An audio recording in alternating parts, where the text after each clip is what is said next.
우선 사건에 대해서 이야기를 해볼까 합니다. 결론부터 말씀을 드리면 정치인에게 스캔들 관련 보도는 당연히 있을 수 있습니다. 하지만 그 스캔들이 사실이 아니다라고 판명이 되면 당연히 사과가 필요하겠죠. 그런데 지금 상황을 보면요. 이 사건을 확대 재생산했던 사람들도 또 언론도 이재명 지사를 계속 몰아붙이기만 할 뿐 무혐의 처리가 났는데도 사과는 없습니다. 서로 인정할 것은 인정하고 그 다음 논란에 대해서 이야기를 해야 하는데 이런 과정이 없는 것이 좀 안타깝더라고요. 처음에 김부선 씨가 이재명 지사가 본인과 바람을 핀다라고 말을 했을 때 저는 사실 정치인이 다 그렇지 뭐 이런 의견이었어요. 그렇게 크게 생각하지 않았습니다. 그런데 평소 같으면 금방 사그러들 일이 몇 달 동안 계속해서 보도가 되더라고요. 마치 국가적으로 굉장히 중요한 일이 일어난 것처럼요. 우선 김부선 씨와 이재명 지사의 말이 다른 부분부터, 일치하지 않는 부분부터 말씀을 드리고, 그리고 두 분의 말이 서로 일치하는 부분에 대해서 말씀을 드리겠습니다. 이 스캔들은요, 김부선 씨가 어떤 매체에다가 이런 말을 한 후에 처음 시작됐습니다. 읽어드릴게요. 2007년 대선 직전에 총각 행세를 한 변호사 출신의 1961년생 정치인과 깊은 관계를 맺었다. 그는 지방선거에 출마해 당선됐다. 많은 분들이 아마, 저 또한 그렇고요. 많은 분들이 아마 아니 땐 굴뚝에서 연기가 날까라는 속담처럼 뭔가 있어도 있었겠지. 그러니까 김부선 씨가 그런 얘기를 했겠지. 라고 생각을 하셨을 거예요. 근데 돌아보면요. 그리고 현실을 보면 우리 사회에서는 사실 죄를 짓지 않고서도 죄를 덮은 씨가 그런 얘기를 했겠지라고 생각을 하셨을 거예요. 근데 돌아보면요. 그리고 현실을 보면 우리 사회에서는 사실 죄를 짓지 않고서도 죄를 덮어 쓰는 경우가 꽤 많습니다. 이런 걸 법에서는 무고죄라고 하죠. 죄 없는 사람에게 죄를 씌우는 이 무고죄가 대검찰청에 따르면 작년 한 해만 해도 5,500건이나 된다고 합니다. 이렇게 흔한 일입니다, 이게. 자, 그래도 김부선 씨가 어떠한 주장을 하셨을 때는 그게 사실인지 아닌지는 따져볼 필요가 있을 것 같습니다. 여러 주장을 하셨는데요. 그 주장을 한마디로 얘기하면 이재명 지사와 자기 집에서 1년 넘게 바람을 피웠다라는 얘기입니다. 처음에는 오피스텔을 얻었다라고 이야기를 했다가 추후에 장소를 바꿔 말한 것으로 알고 있습니다. 1년 넘게 연인 관계로 지내면서 인천의 어떤 횟집에서 낙지를 먹었다. 바닷가에서 사진을 찍었다. 뭐 이런저런 주장을 했지만 아직까지 단 하나의 증거도 내보이지 못하고 있습니다. 뭐 신용카드 결제 내역도, 뭐 사진도 아무것도 없습니다. 그냥 내가 증거다. 내가 기억하고 있다. 이렇게만 주장을 하고 있죠. 그러다 보니까 경찰도 이 사건을 검찰에 송치할 때 불기소 의견, 무혐의로 넘긴 것입니다. 정말 저한테 있어서 최악이었던 all-time low 같은 포인트는 뭐였냐면 김부선 씨가 공지영 작가에게 이재명 지사의 신체 부위에 대해서 아주 자세하게 설명을 한 것입니다. 신체에 큰 점이 있다는 얘기였죠. 제가 이 말을 하면서도 굉장히 민망한데요. 공지영 씨와 김부선 씨는 그 점 이야기를 하면서 이재명 지사를 한 방에 보낼 수 있는 스모킹건이다 라고 이야기를 했습니다. 그런데 결과는 어땠죠? 이재명 지사가 검증을 받아버렸습니다. 이재명 지사의 가족은 피부에 점이 없는 깨끗한 피부가 가족의 내력이다 라고 말을 하기까지 했고요. 가장 분명한 증거라고 내세운 이게 지어낸 이야기라는 것이 밝혀진 겁니다. 아마 이 점 사건을 계기로 김부선 씨의 말을 믿는 사람들이 대폭 줄어들었을 것입니다. 아니 땐 굴뚝에도 연기가 나는구나. 그럴 수 있겠구나. 이런 생각을 하게 된 사건인 거죠.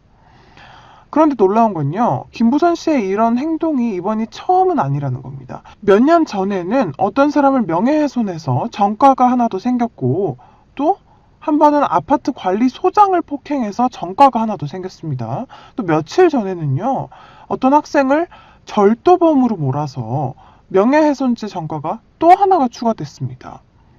이 사람은 거짓말을, 그것도 꽤 심각한 거짓말을 자주 하고 있다는 얘기가 됩니다. 자, 기사를 잠깐 읽어드릴게요. 11월 30일자 기사입니다. 서울 동부지방법원은 명예훼손 혐의로 기소된 김부선 씨에게 벌금 300만 원을 선고했다. 김 씨는 지난 2016년 5월 아파트 단지 독서실에서 발생한 노트북 분실 사건과 관련 아파트 부녀회장의 아들 A씨가 노트북을 훔쳤다는 내용의 글을 페이스북에 올려 명예훼손한 혐의로 재판에 넘겨졌다. 법원은 김 씨가 객관적인 근거 없이 평소 사이가 좋지 않던 부녀회장의 아들이 노트북을 훔쳤다는 글을 페이스북에 올렸다고 한다. 이런 기사입니다. 양치기 소년이라는 동화가 떠오르네요. 우리는 왜 아무 증거도 또 증인도 되지 못하는 이 사람의 말을 계속 고지고대로 믿고 또 어쩌면 완벽한 피해자일 수 있는 이재명 지사를 불륜범 취급하는 걸까요? 또 김부선 씨가 이런 취급하는 걸까요? 또 김부선 씨가 이런 말도 했습니다. 페이스북에 있는 말을 그대로 한번 읽어봐 드릴게요. 가짜 총가가 2009년 5월 22일에 어디 계셨나요? 당시 제게 또 전화했습니다. 내 집에서 만나자고요. 고 노무현 대통령 연결식에 왜 가냐고요. 옥수동 내 집으로 가라고 하셨습니다. 만나자고요. 기억하시죠? 자, 이렇게 날짜까지 특정을 해서 이야기를 했습니다. 그런데 김부선 씨는 이때 서울이 아니라 제주도에 있었던 것으로 밝혀졌고요. 그리고 이재명 지사는 그때 성남시에 있는 노무현 대통령의 분향소를 지키고 있었다고 보도되었죠. 그런데 또 언론은요, 이재명 지사를 노무현 대통령의 서거 소식을 듣고도 어떤 여자와 바람이나 피우는 그런 사람으로 만들어버렸습니다. 언론은 정확히 확인도 하지 않고 김부선 씨가 하는 말을 그대로 옮깁니다. 자극적인 말들을 인용해서 한 사람을 그냥 매도시켜 버리는 거죠. 언론의 기본은 심층 취재입니다. 아직까지 김부선 사건에 대해서 심층 취재를 한 언론을 보지 못했습니다. 대체 우리나라 언론, 왜 이런 지경인 걸까요? 자, 여기서 김부선 씨와 이재명 지사의 주장이 딱 하나 같은 것이 있더라고요. 바로 이재명 지사와 김부선 씨가 만난 적이 있다는 사실입니다. 자, 한 매체의 기자가 이렇게 질문을 합니다. 기자입니다. 김부선 씨를 만난 적이 있습니까? 그러니까 이재명 지사가 네, 2007년에 대선 후보인 정동영 후보 유세장에서 만나서 밥을 먹었어요. 둘이 아니라 단체로요. 기자가 한 번 만난 게 다입니까? 이재명 지사가 이후 유세장에서 몇 번 더 보긴 했죠. 얼굴을 아니까요. 김부선 씨가 자기에게 영하는 딸이 있는데 전 남편으로부터 양육비를 받아달라고 부탁을 하더라고요. 제가 시간이 없어서 변호사 사무실 사무장 이야기를 들어보라고 했죠. 그런데 사무장이 하는 말이 김부선 씨가 이미 양육비를 받았다는 거예요. 딸이 어렸을 때. 그래서 제가 안 된다고 했죠. 그것 때문에 나에게 안 좋은 감정을 가진 것 같아요. 자, 그러면 김부선 씨 이야기도 들어봐야겠죠. 페이스북에서 가져온 글입니다. 몇 년 전에 세상에 하나밖에 없는 제 딸 양육비 문제로 고민을 하다가 이재명 변호사에게 자문을 구한 일이 있다. 그런데 결국 제가 생각했던 것과 달리 좋지 않은 결과로 끝이 났다. 저는 하늘이 무너지는 것 같았고 그때도 그렇고 지금도 가끔씩 많이 섭섭하고 화가 나곤 한다. 저는요, 이 사건의 핵심 포인트가 여기에 있다고 생각합니다. 김부선 씨는 이재명 지사와의 불륜 관계가 2007년에 일어났다고 말했습니다. 자, 2007년. 이재명 지사도 2007년에 김부선 씨를 유세장에서 만났다라는 얘기를 했죠. 우선 만난 시점이 서로 일치합니다. 둘이 만났다는 것은 팩트입니다.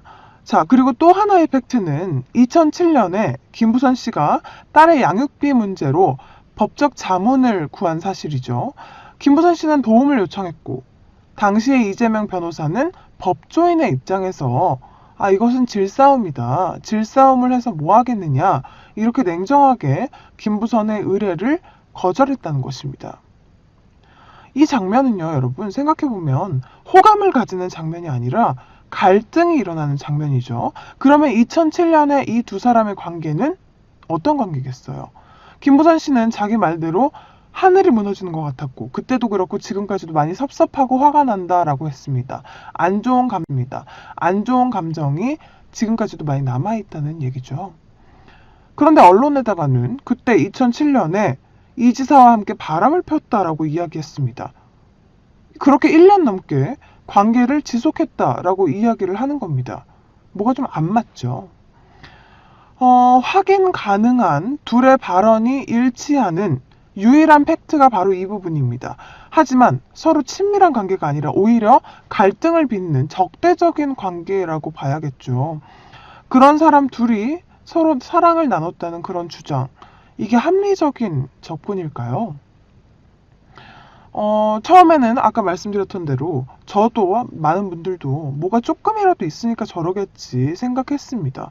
그런데 뉴스를 찾아보고 합리성을 검토해 보니까 김부선 씨가 증거를 하나도 댈 수 없는 이유를 알겠더라고요. 뭐가 있었어야 증거를 댈 텐데 애초에 그게 없었던 겁니다. 사실 여기서 우리가 주목해야 할 것은요, 이 불륜 사건 자체보다도 김부선 사건을 통해서 우리가 고민해봐야 될 것들입니다. 먼저 무슨 사건이 터지면 우르르 몰려가서 언론이나 뭐 다른 세력에 휘둘리지 말자는 것입니다. 특히 우리나라 사람들이 좀 그런 근성이 있는 것 같은데요. 많은 분들이 자세한 상황을 먼저 확인하려고 하지는 않고 그냥 낙인만 찍어서 마녀 사냥을 하려고 하죠. 이상한 별명도 막 붙여댑니다. 적어도 국민들만큼은, 정치인을 감시하는 입장을 가진 국민들만큼은 이런저런 상황에 쉽게 흔들리지 않고 중심을 잡을 수 있어야 한다고 생각합니다. 언론은 최악이죠. 심층 취재를 해서 무고인지 아닌지를 밝혀낼 생각은 없고 자극적인 헤드라인을 내세우기 바쁩니다. 흔히 5W1H라고 하는 육하 원칙을 확인하지도 않고 그렇게 내보내는 게 현재 한국의 언론입니다. 옐로우 저널리즘의 전형입니다. 진짜 언론은, 진짜 기자는 지금 보이지 않습니다. 민주당도 참 한심합니다. 경기도지사는 1,300만이 뽑은 사람입니다. 서울보다 사실상 더 큰 지방자치단체의 장이죠. 이재명 지사가 도정을 이끌어갈 수 없을 만큼 큰 잘못을 했다면 당연히 책임을 져야 하고 또 공천을 준 민주당도 국민에게 사과를 해야 합니다. 진짜 그 죄를 지었는지, 지었다면 그것이 경범죄인지 중죄인지를 따져야겠죠. 만일 그 반대로 누명을 쓰고 있다면 자기 당 정치인에 대해서 좀 더 적극적으로 해명을 하고 변호를 해야 할 것입니다. 60년 역사의 공당이 이런 문제 하나도 제대로 처리하지 못하고 국가와 국민이 이런 허위 사실에 노출되고 관련 기사를 소비해야 한다는 게 뭐 문제가 있어 보이지 않나요? 청와대도 여당으로서 이런 내부 단속이나 내부자 관리가 안 되는 곳일까요? 이만한 정보력도 없는 곳이 청와대란 말입니까? 1년 넘게 이것들이 계속되고 있는데 나 몰라라 하는 태도를 일관하고 있습니다. 사고 처리를 이렇게 못하면 국민들이 어떻게 정부와 공당을 믿고 의지할 수 있을까요? 자, 저는 이렇게 생각합니다. 이재명 지사와 관련된 다른 논란에 대해서도 계속해서 이야기를 해 나갈 것입니다만 이번 김부선 건과 관련해서는 무턱대고 공격만 했던 사람들과 또 언론 그리고 민주당은 이재명 지사에게 사과를 하는 것이 맞습니다. 이 문제에 대해서는 결론을 내고 매듭을 지어야 합니다. 이거는 인권 문제입니다. 김부선 씨도 이쯤 되면 정확히셨으면 합니다. 절대로 지어낸 이야기로 5천만 국민의 눈을 가릴 수는 없습니다. 몇 마디 덧붙이자면 저희가 이재명 특집을 기획한 이유는요. 바로 이겁니다. 저희의 목표는 영어 교육을 정상화하는 것입니다. 그리고 사교육을 개혁하는 거죠. 그런데 그 일을 하는 데 가장 적합한 인물로 보이기 때문입니다. 현재로서는 이재명 지사 외에 개혁을 단행할 분이 보이지 않아서이기 때문입니다. 시작은 이재명 지사 특집으로 할 것입니다만 누구든 민생 안정과 교육 개혁 같은 것에 대해 철학, 의지, 실천력이 보이는 분이 계신다면 또 그분에 대한 특집을 계획할 수도 있을 것입니다.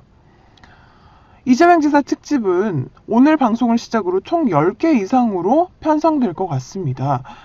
계속해서 논란이 되고 있는 것들부터 하나하나 짚어보고 그 다음은 이재명 지사의 정책과 저희가 바라는 정책을 이제 연결해서 내보내도록 하겠습니다. 저희는 경제도, 교육도, 대통령이나 뭐 경제부처 수장이나 도지사 한 사람의 힘으로 된다고 생각하지는 않습니다. 정치하는 분들이 할 일은 그저 세상을 정상적으로 만들어주는 것입니다. 경제를 살리는 것도, 교육을 정상화시키는 것도 결국 우리 국민의 몫입니다. 우리 국민들이 스스로 만들어 나가는 거라고 생각합니다. 자, 끝으로 한 말씀만 더 드리면요. 이 방송을 위해서 조사를 하다 보니까 김부선 씨가 왜 도대체 이렇게까지 이재명 지사를 무고하는 일을 했을까라는 생각이 들더라고요. 그게 궁금해졌습니다. 최근에 지자체 선거판에서 했던 말들은 뭐 정치적인 이유로 그렇게 말을 했다라고 볼 수 있겠는데, 근데 2010년 당시에 처음에 했던 말들, 왜 그랬을까요? 왜 그랬을까요?